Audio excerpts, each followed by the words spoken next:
بسم اللہ الرحمن الرحیم۔ شروع اللہ کے نام سے جو بڑا مہربان نہایت رحم والا ہے۔ السلام علیکم محترم ناظرین، آج کی اس ویڈیو میں ہم پیش کرنے جا رہے ہیں ایک ایسا دلچسپ واقعہ جسے سن کر آپ حیرت میں پڑ جائیں گے۔ یہ واقعہ ہے سرکار غوث اعظم شیخ عبد القادر جیلانی رحمۃ اللہ علیہ اور ایک چور کا جو ابدال بن گیا۔ یہ واقعہ بہت ہی دلچسپ ہونے والا ہے، اس لیے میری آپ سے گزارش ہے کہ اس واقعے کو مکمل سمجھنے کے لیے اس ویڈیو کو اینڈ تک ضرور دیکھیے۔ محترم ناظرین، یہ واقعہ ایک شخص کا ہے جسے زندگی میں کوئی بھی پیر نہیں ملا تھا، اور اب یہ شخص 60 سال کا ہو چکا تھا، یعنی 60 سال کی عمر تک اسے کوئی بھی پیر بیعت ہونے کے لیے نہیں ملا تھا۔ تعجب کی بات یہ تھی کہ اس کی بیوی مرید تھی، اس کے بچے بھی کسی نہ کسی پیر کے مرید ہو چکے تھے، لیکن یہ شخص جسے اب تک کوئی پیر سمجھ میں نہیں آیا، اس آدمی کے ساتھ یا جب بھی کوئی پیر علاقے میں آتے تھے اور اسلام کی تبلیغ کیا کرتے تھے تو یہ شخص انہیں اوپر سے نیچے تک دیکھتا تھا۔ اگر کوئی پیر صاحب 99% تک بھی پرفیکٹ نہیں ہوتے، بالکل ان کے اندر کوئی بھی خامی نہیں ہوتی، اور اگر ان کی کوئی 1% بات بھی اس شخص کو سمجھ میں نہ آتی تو وہ کہہ دیتا کہ نہیں، یہ صحیح پیر نہیں ہے اور یہ پیر بنانے کے لائق نہیں ہے۔ اور وہ شخص اتنا حساس تھا کہ اگر کوئی پیر صاحب دائیں پیر کی بجائے بایاں پاؤں جوتے میں پہلے ڈال دیتے تو یہ شخص ایسا ہی کہتا کہ نہیں، یہ تو پیر بنانے کے لائق ہی نہیں ہے۔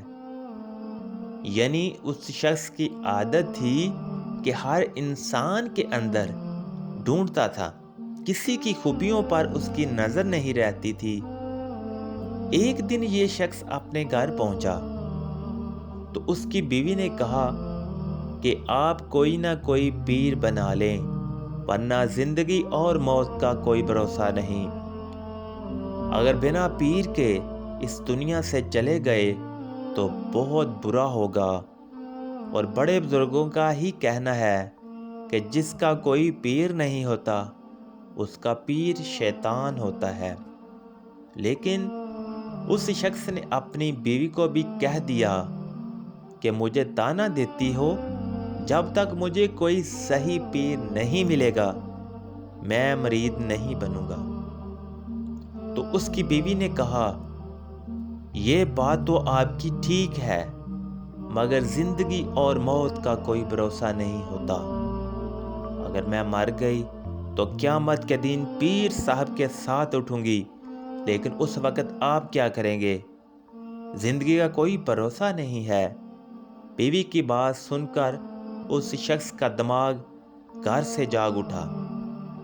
اس نے کہا، یہ بات تو میری بیوی نے بالکل پتے کی ہے۔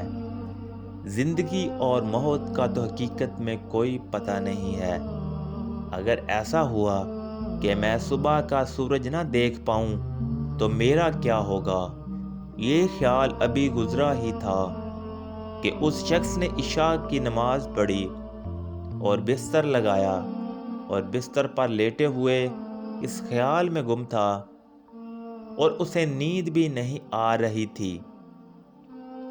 اس خیال میں گم تھا کہ اسے نیند بھی نہیں آ رہی تھی۔ وہ اس خیال کے بارے میں سوچ رہا تھا کہ اگر میں مر گیا اور بنا پیر کے ہی ایسے ہی چلا گیا تو میرا حشر کیا ہوگا؟ اب اس بندے کا دماغ چل پڑا تھا۔ کہ آخر وہ کیا کرے۔ رات کا جب تیسرا پہر لگا تو یہ شخص اٹھ کر بیٹھ گیا اور اس نے پھر اللہ تعالیٰ سے وعدہ کیا کہ یا اللہ، بہت ہو گیا، میں نے بہت نکتہ چینی کی، لوگوں میں بہت دیکھا اور بہت عہد اور ان کی خوبی کو نہ دیکھا بلکہ ان کی خامیاں دیکھتا رہا۔ اب کچھ بھی ہو، اب میں کچھ بھی نہیں دیکھوں گا۔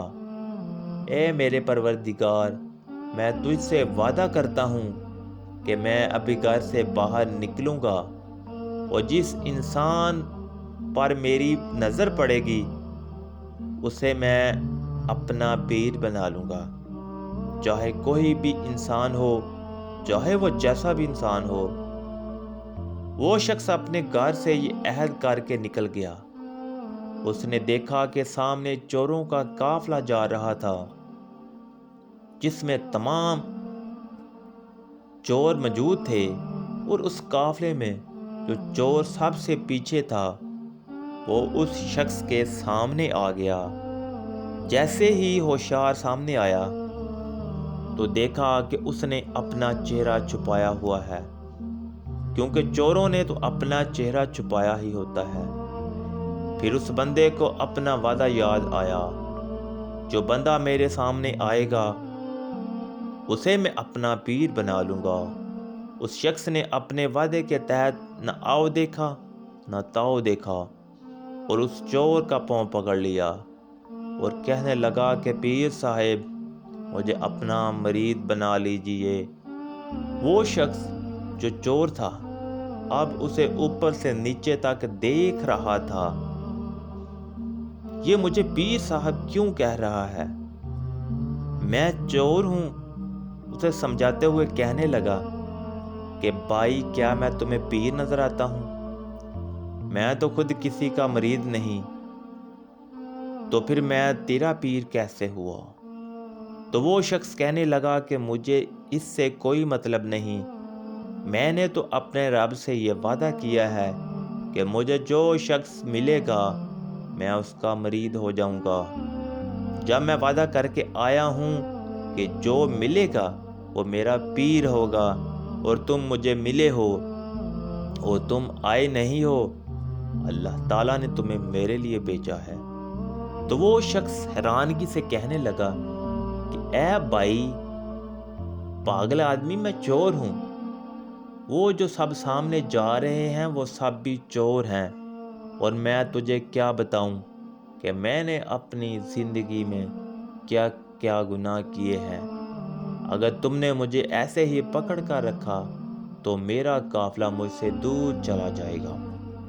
وہ شخص بھی بہت ضدی تھا۔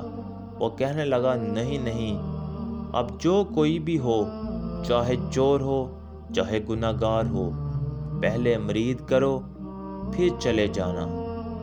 تو وہ چور کہنے لگا کیا پاگل آدمی ہے، میں تجھے مرید کروں؟ میں تو خود خطرے کے نشان سے اوپر چل رہا ہوں، یعنی میرے گناہ اتنے زیادہ ہیں کہ میں تو خود کبھی نہیں کہہ سکتا کہ میری آخرت کیا ہوگی، میں تجھے کیسے مرید کر لوں؟ میں تو بہت بڑا چور ہوں۔ اس چور نے اس شخص کو اپنے تمام گناہ بتائے تاکہ یہ اس سے دور ہو جائے، لیکن وہ شخص تھا جو بڑا ہی ضدی تھا۔ اس نے اس کے پاؤں اور زیادہ مضبوطی سے پکڑ لیے اور کہنے لگا اب تو میں بالکل بھی نہیں جاؤں گا، اب تو میں بالکل بھی نہیں چھوڑوں گا۔ چور نے پوچھا ایسا کیوں؟ وہ کہنے لگا آج تک میرے سامنے جتنے بھی پیر آئے ہیں سب نے اپنی تعریف ہی کی ہے، یا پھر ساتھ والے مریدوں سے اپنی تعریف کرواتے رہے، تم تو اپنی تعریف نہیں بلکہ برائی کر رہے ہو۔ میں سمجھ گیا کہ سب نکلی تھے اور تم اصلی ہو۔ وہ چور اب دل ہی دل میں سوچنے لگا یا اللہ، یہ کیا ماجرا ہے؟ میں تو سوچ رہا تھا کہ میں اپنی اتنی برائی کروں گا تو یہ مجھ سے پیچھا چھڑا کر چلا جائے گا، لیکن یہ تو الٹا اور زیادہ ضد پر آ گیا۔ اس چور کے دماغ میں سوچ آئی تو اس شخص نے کہا کہ میں تیرا پیر ہوں اور تو میرا مرید ہے۔ تو وہ شخص کہنے لگا، جی حضور، آپ میرے پیر ہیں اور میں آپ کا مرید ہوں۔ تو اس چور نے کہا کہ پیر کا حکم ماننا کتنا ضروری ہے۔ تو وہ شخص ہاتھ جوڑ کے کہنے لگا، جی حضور، میں جانتا ہوں آپ جان بھی مانگو گے تو میں دے دوں گا۔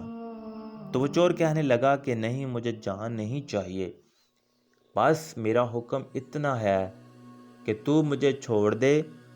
اس شخص سے ضد میں آ کر کہہ دیا کہ اے میرے پیر، میں تمہیں اپنی گردن دے دوں گا لیکن تمہیں ہرگز نہیں چھوڑوں گا، پہلے مجھے مرید کرو۔ اس چور کو لگا یہ تو بہت ضدی آدمی، کچھ نہ کچھ مجھے کوئی دوسری ترکیب سوچنی پڑے گی۔ تو اس نے اسی شخص سے مخاطب ہو کر کہا کہ دیکھو سامنے گھر ہے، یہی ہمارا آج کا نشانہ تھا۔ میرے چور ساتھی تو پتہ نہیں دوسرے گھر میں چلے گئے، لیکن ہمارا نشانہ اسی گھر میں چوری کرنے کا تھا۔ سامنے تمہارے جو گھر ہے، ابھی بھی میں تمہارے ساتھ چلوں گا، تمہاری نظروں کے سامنے چوری کروں گا، اس کے بعد تو تم یقین کرو گے تاکہ میں چور ہوں۔ تو وہ شخص کہنے لگا، جو بھی یقین ہو، پہلے مجھے مرید کریں۔ تو اس چور نے بھی کہہ دیا کہ ٹھیک ہے، چلو میرے ساتھ۔ جیسے ہی یہ دونوں اس گھر کے پاس پہنچے تو اس چور کے دل میں خیال آیا، تو اس شخص سے کہنے لگا کہ تو بھلا آدمی نظر آتا ہے، تو بہت بڑا گناہ گار ہوں، بہت گناہ کیے ہیں، میں نے دنیا میں اور بھی ابھی بھی چوری ہی کرنے والا ہوں۔ دیکھو گناہ کرنا تو گناہ ہی ہے، لیکن گناہ دیکھنا بھی بہت بڑا گناہ ہے۔ تم وہاں مت جاؤ، تم یہی بیٹھ جاؤ، میں اندر جاؤں گا اور چوری کا مال لا کر تمہیں دکھاؤں گا۔ اگر تم کو پھر بھی مجھ پر یقین نہ آیا کہ میں چور ہوں، کوئی پیر نہیں، تو پھر میں تمہیں مرید کر لوں گا۔ اس شخص نے کہا کہ ٹھیک ہے، وعدہ کرو۔ اس نے کہا کہ میں وعدہ کرتا ہوں کہ میں تمہیں اپنا مرید بنا لوں گا۔ اس کے بعد وہ اندر چلا گیا اور وہ شخص وہیں پر بیٹھ گیا۔ جب وہ اندر گیا تو پورے مکان میں اندھیرا تھا، اندر روشنی بالکل نہیں تھی سوائے ایک چھوٹے سے چراغ کے۔ تو اس چور نے اندھیرے میں ہی ہاتھ پیر مارنا شروع کر دیے۔ اس چور کو بھی نہیں مل رہا تھا، اس نے اندھیرے میں ایک طرف ہاتھ مارا تو اسے تسبیح ملی، دوسری طرف ہاتھ مارا تو جائے نماز ملا، اس سے آگے ہاتھ مارا تو ایک لوٹا ملا، اسے نماز کی جگہ بھی ملی۔ اس کے دل میں خیال آیا کہ مکان کا مالک تو بڑے کپڑے پہن کر باہر نکلتا ہے اور اندر تو ان کے پاس کچھ بھی نہیں ہے، بظاہر تو یہ بہت امیر نظر آتے ہیں، یہ تو بالکل کنگال ہیں، ان کے گھر میں تو کچھ بھی نہیں ہے چوری کرنے کے لیے۔ چور اس تلاش میں ایک گھر کے ایک کونے میں بیٹھ گیا اور ادھر دوسرے کونے میں پیر جناب غوث اعظم شیخ عبد القادر جیلانی رحمۃ اللہ علیہ دیکھ رہے ہیں۔ ابھی وہ دیکھ ہی رہے تھے کہ حضرت سیدنا خضر علیہ السلام کی آمد ہوئی۔ حضرت خضر علیہ السلام نے فرمایا، اے عبد القادر جیلانی، کڑک میں کتب کا وصال ہو گیا ہے، صبح کا سورج نکلنے سے پہلے کسی کو کتب نامزد کر دیجئے۔ ناظرین کرام، آپ ہمارے غوث اعظم کی شان اور کرامت دیکھیے۔ سرکار غوث اعظم فرماتے ہیں کہ ادھر ادھر جانے کی ضرورت نہیں ہے، ایک چور ہمارے در پر آیا ہے، بڑی دیر سے وہ ہاتھ پیر مار رہا ہے، اسے اب تک کچھ نہیں ملا، کہیں ایسا نہ ہو کہ یہ بغداد کی گلیوں میں جا کر شور مچائے کہ میں تو عبد القادر جیلانی کے گھر گیا تھا اور مجھے کچھ نہیں ملا، کہیں یہ میری سخاوت کے دانے نہ دے۔ اس لیے اے خضر علیہ السلام، میں نے فیصلہ کر لیا ہے، اس بندے کو کتب دے دی۔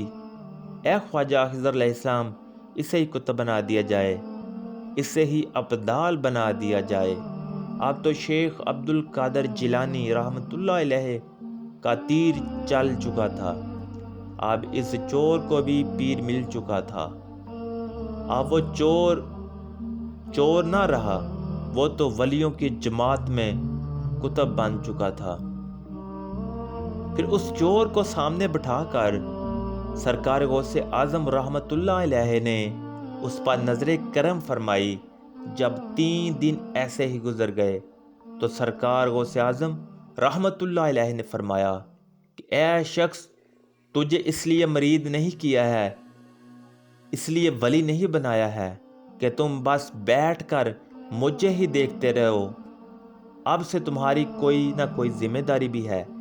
اے شخص، کرک کی زمین اب تمہارا انتظار کر رہی ہے۔ اس شخص کو سرکار شیخ عبد القادر جیلانی رحمۃ اللہ علیہ نے خلافت کا درجہ عطا کیا، اپنا خلیفہ بنا کر روانہ کیا۔ وہ مرید صادق ابھی آگے بڑے ہی تھے۔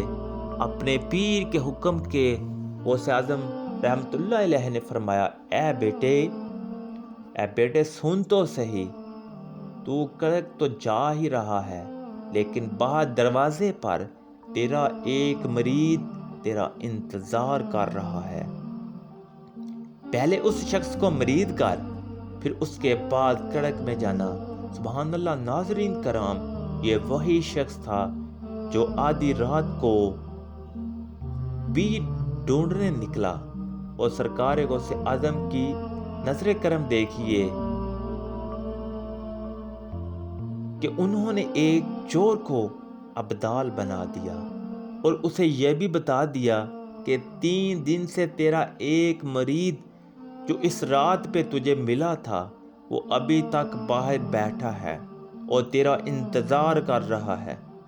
تو میرے پیارے دوستو، ہم امید کرتے ہیں کہ آج کی یہ ویڈیو آپ کو بہت پسند آئی ہوگی۔